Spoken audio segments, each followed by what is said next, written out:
Mga boss, kung ayaw mong makakita ng achievement ng iba, huwag ka dito sa social media. Listahan ng mga bawal i-post ng mga Pinoy sa social media.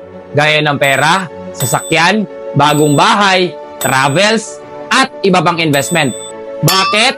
Dahil may magagalit. Oops! Scroll up ka na! Baka tamaan ka na naman. Oh, at nandyan ka pa? Ang kulit mo din ha? Sige, game! Bakit ba ang hilig niyong makialam sa achievements ng iba? Pinaghirapan naman nila yon, tapos ikaw, ang dating sa'yo, nagyayabang na? Yung yabang mo, kung mayabang ka man, pero nakakatulong ka sa kapwa mo, okay magyabang ka eh.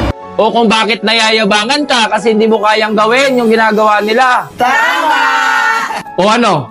Kaya pa? Scroll up na! Di ba? Ang dami na nag-alok sa'yo ng mga opportunity, tapos ikaw, puro tanggi. Baka ma-scam ka mo at magsayang ka lang ng pera. Pero ang tanong,